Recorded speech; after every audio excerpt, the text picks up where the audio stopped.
యేసుక్రీస్తు నామములో మీ అందరికీ శుభములు. ఈరోజు మనము లూకా సువార్త నుండి ప్రశ్నలు మరియు జవాబులు తెలుసుకుందాం. 1. హేరోదు దగ్గర నుండి యేసును తిరిగి పిలాతు వద్దకు పంపినప్పుడు పిలాతు ఏం చేశాడు?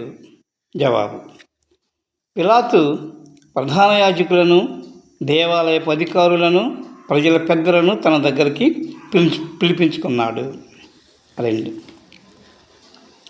పిలాతు ప్రధాన యాజకులను, దేవాలయపు అధికారులను, ప్రజల పెద్దలను పిలిపించుకొని వారితో ఏమన్నారు? జవాబు: ప్రజలు తిరగబడినట్టు చేయుచున్నాడని ఈ యేసుని నా యొద్దకు తీసుకుని వచ్చారు. ఇదిగో మీ ఎదుట ఇతనిని విమర్శింపగా మీరు తన మీద మోపిన నేరములలో ఒకటి అయినను నాకు సరైన నేరంగా కనపడలేదు అని పిలాతు ప్రధాన యాజకులతోనూ, దేవాలయపు అధికారులతోనూ, ప్రజల పెద్దలతోనూ అన్నారు. 3. మీరు యేసు మీద మోపిన నేరములు ఇంకా ఎవరికి కూడా సరైనవిగా కనపడలేదని పిలాతు వారితో అన్నారు. జవాబు: మీరు యేసు మీద మోపిన నేరములు హేరోదుకు కూడా సరైనవిగా కనపడలేదు. కాబట్టి హేరోదు తిరిగి యేసుని నా యొద్దకు పంపాడు అని పిలాతు చెప్పాడు. 4. యేసు ఏ శిక్షకు తగిన నేరము చేయలేదు అని పిలాతు వారితో చెప్పారు. జవాబు: మరణమునకు తగిన నేరము యేసు చేయలేదని పిలాతు వారితో చెప్పాను. 5. యేసుని ఏం చేస్తానని పిలాతు ప్రధాన యాజకులతోనూ, దేవాలయపు అధికారులతోనూ, ప్రజల పెద్దలతోనూ అన్నారు. జవాబు: పిలాతు యేసును శిక్షించి విడుదల చేస్తానని ప్రధాన యాజకులతోనూ, దేవాలయపు అధికారులతోనూ, పెద్దలతోనూ అన్నారు. 6. యేసుని శిక్షించి విడుదల చేస్తాను అని పిలాతుతో వారు ఏమన్నారు? జవాబు: యేసుని చంపివేసి బరబ్బను మాకు విడుదల చేయమని ఏకగ్రీవంగా వారు కేకలు వేశారు. 7. బరబ్బ ఎందుకు చెరసాలలో వేయబడ్డాడు?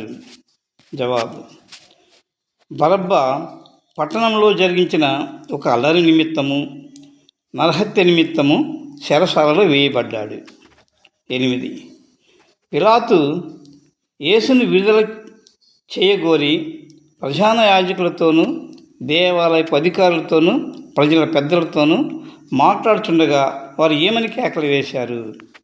జవాబు: పిలాతు యేసుని విడుదల చేయగోరి వారితో మాట్లాడుచుండగా యేసుని సిలువ వేయమని కేకలు వేసిరి. 9. పిలాతు యేసుని సిలువ వేయమని కేకలు వేయుచున్న వారితో మూడవసారి ఏమన్నాడు? జవాబు: యేసుని సిలువ వేయమని కేకలు వేయుచున్న వారితో మూడవసారి ఎందుకు? యేసు ఏ దుష్కార్యం చేశాడు? యేసు మరణమునకు తగిన నేరమేదియు నాకు అగపడలేదు కనుక యేసుని శిక్షించి విడుదల చేతును అని వారితో చెప్పాడు. 10. పిలాతు యేసును శిక్షించి విడుదల చేతును అనినప్పుడు ప్రజలు ఏమని కేకలు వేశారు? జవాబు: యేసును సిలువ వేయమని ప్రజలు కేకలు వేశారు. చివరకు వారి కోరికే గెలిచింది. వారి కేకే గెలిచెను. పిలాతు యేసును సిలువ వేయ సమ్మతించెను. 11. చివరకు పిలాతు యేసు విషయంలో ఏం తీర్పు చెప్పాడు? జవాబు: ప్రజల పెద్దలు, ప్రధాన యాజకులు, దేవాలయపు అధికారులు అడిగినట్లు యేసుని సిలువ వేయుటకు అనుమతి ఇస్తూ తీర్పు చెప్పాను. 12. ప్రధాన యాజకులు, దేవాలయపు అధికారులు, ప్రజల పెద్దలు అడిగినట్లు ఎవరిని జైలు నుండి విడుదల చేశారు? జవాబు: నరహత్య నిమిత్తమును చెరసాలలో వేయబడిన బరబ్బను విడుదల చేసి యేసును వారికి ఇష్టం వచ్చినట్లు చేయుటకు అప్పగిస్తూ పిలాతు తీర్పు చెప్పాడు. గలిలయకు అధిపతి అయిన హేరోదు యేసును తిరిగి పిలాతు వద్దకు పంపాడు.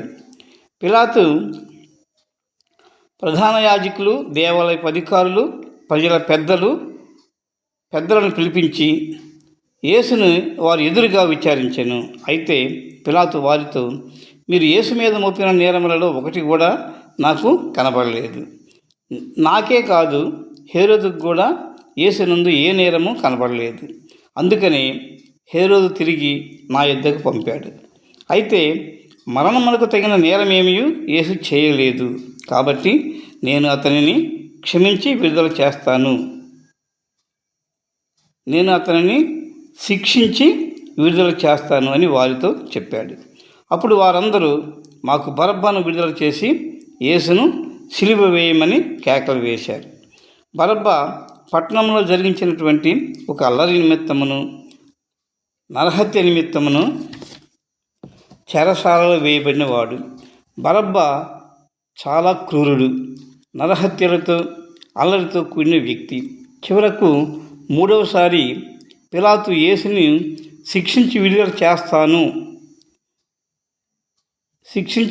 చేయుటకు ప్రయత్నం చేశాడు. కానీ ప్రజల పెద్దలు, ప్రధాన యాజకులు, దేవాలయపు అధికారులు యేసును సిలువ వేయమని కేకలు వేశారు. చివరకు వారి కేకలే గెలిచాయి. వారు అడిగినట్లు పట్టణంలో జరిగించిన అల్లరి నిమిత్తమును, నరహత్య నిమిత్తమును చెరసాలలో వేయబడిన బరబ్బను చెరసాల నుండి విడుదల చేయాలని, యేసును సిలువ వేయుటకు మరియు వారి ఇష్టం వచ్చినట్లు చేయుటకు యేసును వారికి అప్పగిస్తూ పిలాతు తీర్పు చెప్పాడు. యేసును సిలువ వేయుటకు వారు తీసుకుని వెళ్ళారు. Thank you.